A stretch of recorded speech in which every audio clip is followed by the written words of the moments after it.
তারুণ্যের চিন্তাভাবনাই তৈরি করতে পারে ভবিষ্যৎ বাংলাদেশের রূপরেখা। সুশাসন, মানসম্মত শিক্ষা, ন্যায় বিচার, দুর্নীতিমুক্ত প্রশাসন এবং বাক স্বাধীনতা নিশ্চিত করার প্রত্যাশা আছে তাদের মাঝে।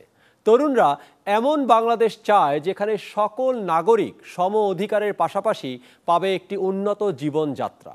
নতুন প্রজন্ম বাংলাদেশকে কেমন দেখতে চায় তাই আজ জানার চেষ্টা করব এই পর্বে। সবাইকে আমন্ত্রণ ইউনিভার্সিটি অব স্কলার্সের সহযোগিতায় আমার স্বপ্ন আমার ভবিষ্যতের এই আয়োজনে। আমাদের সাথে আজ আছে একগুচ্ছ তরুণ প্রজন্ম যারা এসছে ডক্টর মাহবুবুর রহমান মোল্লা কলেজ থেকে। Welcome to the show. কেমন আছো সবাই? আচ্ছা, জাস্ট প্রথমে কুইক একটু নাম শুনে নিব, এরপরে আমরা ডিসকাশনে যাব।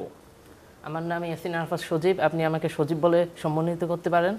আমি ডক্টর মাহবুবুর রহমান মোল্লা কলেজের বিজ্ঞান বিভাগের দ্বাদশ শ্রেণীর একজন শিক্ষার্থী। ঠিক আছে। আমি মাজহারুল ইসলাম শাকিল, আপনি আমাকে শাকিল বলে ডাকতে পারেন। আমি ডক্টর মাহবুবুর রহমান মোল্লা কলেজের দ্বিতীয় বর্ষের ব্যবসায় শিক্ষা বিভাগের একজন ছাত্র। শাকিল না শাকিল? শাকিল। শাকিল, শাকিলের মধ্যে একটা ভাব আছে কিন্তু, তাই না? আমি মোহাম্মদ ইকরাম হোসেন ওয়ালিদ, আপনি আমাকে ইকরাম বলে ডাকতে পারেন। আমি দ্বাদশ শ্রেণীর বিজ্ঞান বিভাগের একজন শিক্ষার্থী। ইকরাম। My name is Wasif Sain Adi and I am currently studying in class 12. ঠিক আছে। Science? Yes. Science. And I chose the science department. Adi is from science. So Adi, science কেন? সায়েন্স নেওয়ার বিষয়টা হচ্ছে ছোটবেলা থেকেই মানে সায়েন্সের যে বিষয়গুলো আছে মানে তার প্রতি একটা সন্দেহ রয়ে গেছিল। মানে সন্দেহটা হচ্ছে যে মানে একটা ম্যাথ বা একটা ফর্মুলা দিয়ে এত কিছু কিভাবে মানে বাস্তবের জিনিসগুলো প্রমাণ করা যায়, সেই জিনিসগুলো জানার জন্যই আসলে সায়েন্সটাকে চুজ করা। মানে সন্দেহ দূর করার জন্য না, মানে জানার আগ্রহ, মানে এটা কি মানে আসলে কি এটা সত্য নাকি মানে এটা কি সত্যি? রাইট। জি, মানে সন্দেহ থেকে জানার ইচ্ছা, জানার ইচ্ছা থেকে সায়েন্স, আর তেমন কোনো কারণ নেই না। ছোটবেলা থেকে আরেকটা ইচ্ছা ছিল যে মানে ডক্টর হিসেবে ডক্টরকে প্রফেশন হিসেবে চুজ করবো, এর জন্য। সো বড় হয়ে ডক্টর হতে চাও? জি। সো বড় হয়ে ডক্টর কেন হতে চাও? ওই যে জানার আগ্রহ। মানে ছোটবেলা থেকে একটা মানে একটা কথা মাথায় ঘুরতো যে একটা মানব দেহের ভিতরে অনেকগুলো অর্গানস আছে, মানে এতগুলো অর্গানস কিভাবে এত সুন্দরভাবে এত ব্যালেন্সড ভাবে চলতেছে। আচ্ছা। সো যখন আস্তে আস্তে যখন বড় হলাম, আমার সামনে আসলে মানে ক্লাস 9-এ উঠলাম, তখন বিজ্ঞানের অনেকগুলো বই আসলো। এর মধ্যে আছে বায়োলজি বই থেকে মানব দেহ সম্পর্কে আরও অনেক ধারণা নিলাম। সো এই জানার যে ইচ্ছাটা, এই জানার ইচ্ছা থেকেই মানে ডক্টর হওয়ার পেশাটা। আর এছাড়াও মানে 1947 থেকে 2024 পর্যন্ত আমাদের হিউম্যান রাইটসগুলো আছে, এর মধ্যে আমাদের চিকিৎসা ব্যবস্থাটা হলো অন্যতম। এই চিকিৎসা ব্যবস্থাতে অনেক ঘাটতি দেখা গিয়েছে, অনেক ঘাটতি দেখা দিয়েছে। সো আমি চাই যে চিকিৎসা ব্যবস্থাকে উন্নত করতে। তুমি কিভাবে একজন ডক্টর হয়ে এই চিকিৎসা ব্যবস্থাকে পরিবর্তন করবে?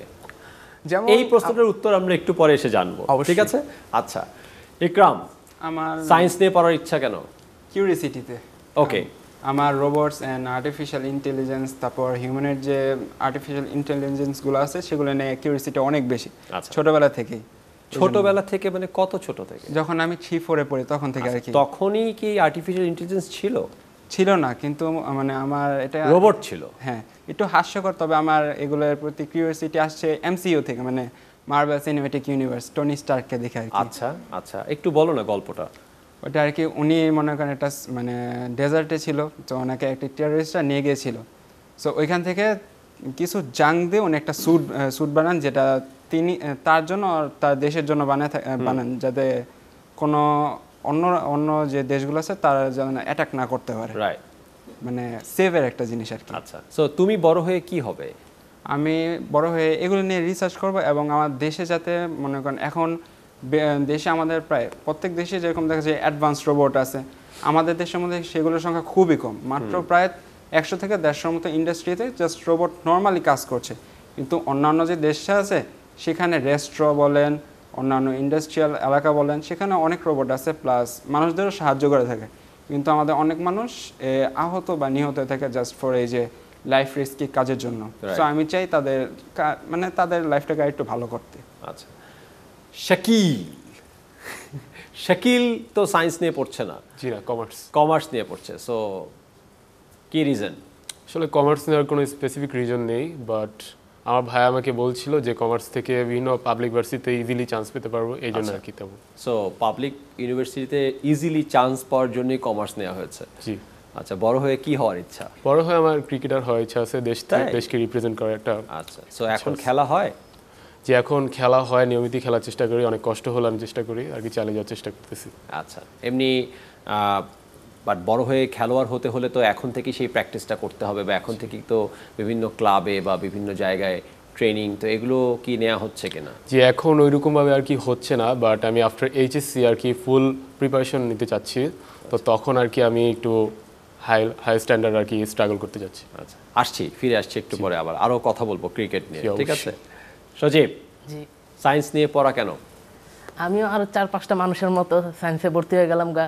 সবাই এটার মধ্যে ভর্তি হতে চায়, আমিও ভাবলাম কি এমন আছে এটার মধ্যে যে সবাই এটার মধ্যে ভর্তি হতে চায়, আমিও না গিয়ে দেখি কি আছে। পরে যখন আমি পড়তে থাকলাম, প্রথমে তো ভালো লাগলো না, কিন্তু যখন আমি এসএসসিটা পার করতাম, মানে প্রায় শেষের দিকে, তখন থেকে কেমন জানি একটা ফিল পাওয়া শুরু করি যে এটার মধ্যে জ্ঞানের অনেক কিছু আছে, যেটা জানলে আমি নিজেকে অনেক প্রাউড ফিল করতে পারি, তারপর জীবনে উন্নত করতে পারি, মানুষের সেবা করতে পারি। তাই আমি সায়েন্সটাকে মনে প্রাণে ধারণ করে এখন এটা নিয়ে আগাচ্ছি। তো বড় হয়ে কি হবার ইচ্ছে? আমার তো আগে স্বপ্ন ছিল ক্রিকেটার হওয়ার, কিন্তু এখন তার সেটা এত সম্ভব না, তবুও আমি না, চেষ্টা করব। সম্ভব তো, ও এইচএসসির পরে শুরু করবে খেলা। জি, মানে সেই আগের মতো সুযোগ সুবিধা তো পাওয়া সম্ভব না, আচ্ছা, কেন? কারণ একটা নির্দিষ্ট এজ আমার শেষ, যে সময় ঢুকলে আমি সবচেয়ে বেশি উপকারিতা হতাম, উপকার পেতাম, তাহলে এখন আর এখন সম্ভব না। তাহলে এখন কি হবে? এখন আমি ওই যে সায়েন্স নিয়ে সবচেয়ে বেশি আগ্রহী, ওইটা সম্পূর্ণ আমি পড়ালেখা শেষ করে তারপর আমি শিক্ষকতা পেশাটা বেছে নিতে চাই। শিক্ষকতা পেশায় যেতে চাও? আচ্ছা, সো সায়েন্স নিয়ে পড়ে কোন সাবজেক্টের উপরে শিক্ষকতা করতে চাও? ফিজিক্স ফিজিক্সের উপরে। ফিজিক্স ভালো লাগে তাই? সবচেয়ে ভালো লাগে ওইটাই। আচ্ছা, সো ফিজিক্সের কি ভালো লাগে? ফিজিক্সের যে বাস্তবের যে বিভিন্ন জিনিস, সেটার সাথে ফিজিক্সের অনেক কানেক্ট আছে। তারা বিভিন্ন অঙ্কের মাধ্যমে, সূত্রের মাধ্যমে বিভিন্ন জিনিসের অর্থ ব্যবহার করে, মান ব্যবহার করে বিভিন্ন বিল্ডিং তৈরি করতে গেলে ফিজিক্সের অনেক গুরুত্ব আছে। আচ্ছা। মানে বাস্তব জীবনে ফিজিক্সের গুরুত্ব কি সেটা বলে বোঝানো সম্ভব না। রাইট, না অ্যাবসলিউটলি। সো আমরা এটা নিয়ে একটু কথা বলবো। আমি একটু আদির কাছে শুনতে চাই যে এই যে পড়াশোনা পাশাপাশি কোনো এক্সট্রা কারিকুলাম অ্যাক্টিভিটির সাথে ইনভলভ আছে কিনা? এক্সট্রা কারিকুলাম অ্যাক্টিভিটি বলতে এমন একটা নেই, বাট হবিস আছে অনেক। আচ্ছা, কিরকম? যেমন আমি অ্যানিমে দেখতে অনেক ভালোবাসি, অ্যানিমে দেখতে খুব আচ্ছা, ভালোবাসি। হ্যাঁ, এই অ্যানিমে দেখতে ভালোবাসি, মানে অ্যানিমেটাকে অনেক এনজয় করি বেসিক্যালি। আচ্ছা, কিন্তু বড় হয়ে হতে চাচ্ছ ডক্টর ডক্টর। আচ্ছা, সো কোনো কানেকশনস আছে কিনা? না, মানে ভালো লাগা। আচ্ছা, তো এই যে বড় হয়ে ডক্টর হতে চাও, সো এটা কি বাসার প্রেশার না নিজের ইচ্ছা? মানে আমি বড় হয়ে যাই হতে চাই, মানে আমি ভাবছা কি হয়েছিল, মানে আমি মানে কনফিউজ ছিলাম আমার পেশাটাকে, আমি কি পেশা চুজ করবো বা আমার ইচ্ছা আর কি। তখন আম্মু আমাকে মোটিভেট করতো যে তুমি যাই হবা, আমি আশা করি তুমি ভালো কিছুই হবা। রাইট। সো ফ্যামিলির মানে সাপোর্ট সবসময় আসছিল, আচ্ছা, মানে সেরকম কোনো প্রেশার মানে নেই? যাই হই ফ্যামিলি সাপোর্ট অলওয়েজ। নাইস। ইকরাম, আমার একটা মানে কোনো এক্সট্রা কারিকুলাম অ্যাক্টিভিটির সাথে ইনভলভ আছে এক্সট্রা কিনা? কারিকুলাম অ্যাক্টিভিটিস বলতে আমি খেলাধুলা করি, ফুটবল অ্যান্ড ব্যাডমিন্টনের দিকে একটু ঝুঁকি বেশি আর কি। আচ্ছা, সো এই খেলাধুলোগুলো কি হেল্প করে পড়াশোনার ক্ষেত্রে? পড়াশোনার ক্ষেত্রে আমি যখন খেলাধুলা করে একটা মানে ফ্রেশ হয়ে যখন পড়তে বসি, তখন মাইন্ডটা আমার ক্লিয়ার হয়ে যায় এবং পড়ালেখায় মনটা ভালো মতো বসে আর কি। আচ্ছা, এছাড়া? এছাড়া just like him, I like to watch anime. আচ্ছা আচ্ছা, তোমারও এমনি পছন্দ। শাকিল? জি, আমার ক্রিকেট আর কি ছোটবেলা থেকে আমার ক্রিকেটের প্রতি প্রবল ঝোঁক ছিল। ইনফ্যাক্ট এখন আমি যেখানেই ক্রিকেট দেখি ওখানে আমি নিজেকে ধরে রাখতে পারি না, একদম ওখানে আটকে যাও। হ্যাঁ, আমি ওখানে আর কি নেমে পড়ার চেষ্টা করি। তো আমার ক্রিকেট মূলত আমার একটা ছোট স্টোরি শেয়ার করি। জি। আমার ছোটবেলায় আমি বর্ষার দিন আর কি আমি আমার বড় ভাইয়ের সাথে ক্রিকেট খেলতাম বাসার ভিতরেই, তখন বাইরে অনেক বৃষ্টি ছিল। তো তখন আর কি আমি একদিন আমার বাসার টিভি ভেঙে ফেলছিলাম আর কি, বল টেনিস বল দিয়ে আর কি। তো এইটার পর আমার আম্মু আমাকে অনেক মেরেছিল। তো তখন আমি অনেক মানে আমার শরীর অবস্থা অনেক খারাপ ছিল, তো অনেক কান্না করছিলাম। বাট এরপরও আমি আমার খুবই হার্ড স্ট্রাগলে আমি ক্রিকেট চালিয়ে গেছি। ঠিক আছে, ওই সেই দিন মার খাওয়ার কারণেই কি আজ ক্রিকেটার হওয়ার ইচ্ছা? ওইরকমই বলতে গেলে, বাট মানে জিদ? এছাড়া আর অনেক কারণ আছে। আমার খুবই এনজয় করি আমি ক্রিকেটটাকে। আচ্ছা, সজীব, বড় হয়ে শিক্ষকতার পেশায় আসার ইচ্ছা এবং ফিজিক্স নিয়ে পড়ার ইচ্ছা, সো এই ইন্সপায়ারেশন কোথা থেকে আসলো?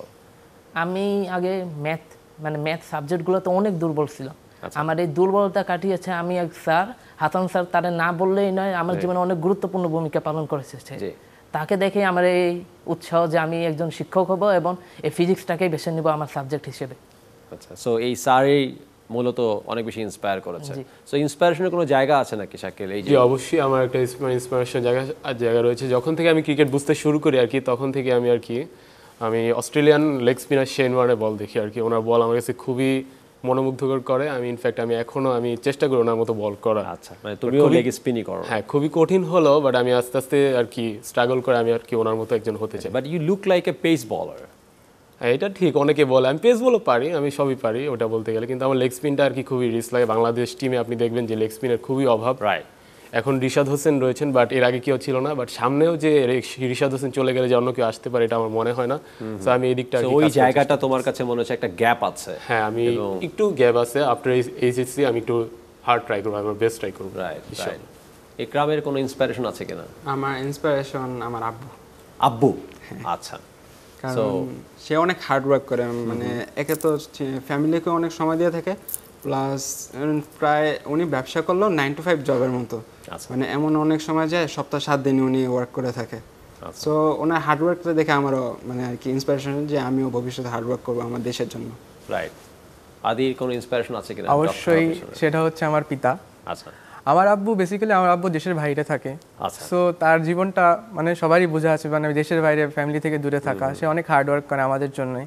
সো তাকে দেখেই অনুপ্রেরণা, যাতে আমিও হার্ড ওয়ার্ক করে আমার ফ্যামিলির জন্য ভালো কিছু করতে পারি। Right right. না, ডেফিনেটলি আমরা সবাই চাই যে হার্ড ওয়ার্ক করে ভালো কিছু একটা করার জন্য। আমরা এই পর্যায়ে একটা অন্যরকম একটা ইন্টারেস্টিং অ্যাক্টিভিটি বা কোশ্চেন অ্যান্সার সেশন করতে চাই, যেটাকে আমরা র্যাপিড ফায়ার বলি। সো তোমরা জানো র্যাপিড ফায়ারে কি হয়, যে you just get like 1 second to answer. হ্যাঁ, সো কাকে দিয়ে শুরু করব? আমরা সজীব দিয়ে শুরু করি, ঠিক আছে? ওকে। সো প্রিয় শিক্ষক? হাসান ভাই আর সুজন ভাই। হাসান ভাই। আর বড় ভাইদের মতনই। আচ্ছা আমাদের ওকে। প্রিয় মানুষ? প্রিয় মানুষ আমার মা বাবা। আচ্ছা। প্রিয় জায়গা? প্রিয় জায়গা মক্কা। আচ্ছা, যাওয়া হয়েছে? না, ভবিষ্যতে যাবো ইনশাল্লাহ। আচ্ছা। প্রিয় খেলা? ক্রিকেট। আচ্ছা। প্রিয় নায়িকা? আমার মাই। ওকে, এক্সেলেন্ট। প্রিয় ফুল? প্রিয় ফুল? না, আমার ফুল এত পছন্দ না। ফুলই পছন্দ না? আচ্ছা, ঠিক আছে। প্রিয় ফল? ফল তো পছন্দ। বাঙ্গি। বাঙ্গি, ওকে।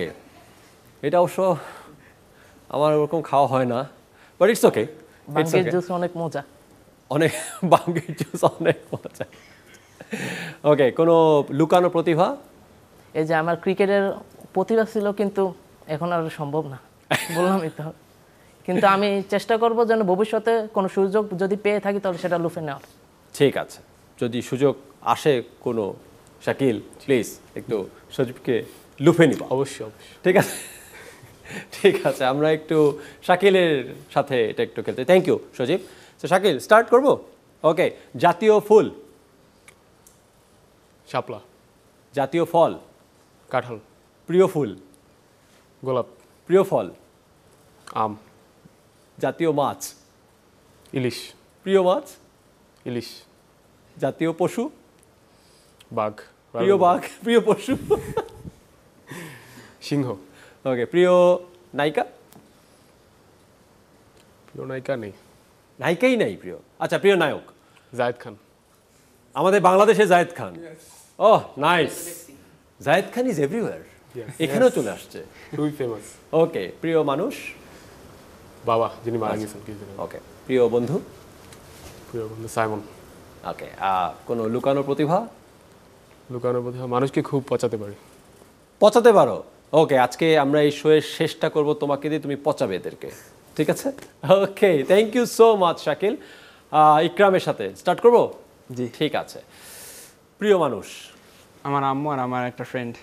আচ্ছা, দুইটা প্রিয় মানুষ? হ্যাঁ। ঠিক আছে, নাহলে তো খবর আছে যাওয়ার পরে। আচ্ছা। প্রিয় শিক্ষক? শিক্ষক হাবিবুর রহমান স্যার। আচ্ছা। প্রিয় বন্ধু? বন্ধু মুরাদ। মুরাদ। আচ্ছা। প্রিয় খেলা? খেলা হলো গিয়ে ক্রিকেট। আচ্ছা। প্রিয় খাবার? খাবার বিরিয়ানি। বিরিয়ানি? কোন বিরিয়ানি? এটা হলো গিয়ে মুরগি বিরিয়ানি, যেটা আছে। মুরগির বিরিয়ানি যেটা আছে, চিকেন। এনিওয়েজ, ওকে। প্রিয় রং? রং ব্ল্যাক। ব্ল্যাক। ওকে, আমরা দেখতে পাচ্ছি ও ব্ল্যাক পরেই আসছে, ঠিক আছে। ওকে। লুকানো কোনো প্রতিভা? লুকানো প্রতিভা মানে আমি সবার সাথে আর কি ইজিলি মানে খাপ খাইয়ে নিতে পারি। ঠিক আছে, একটু পরেও খাপ খাইয়ে নিতে হবে, কারণ একটু পরে শাকিল পচাবে।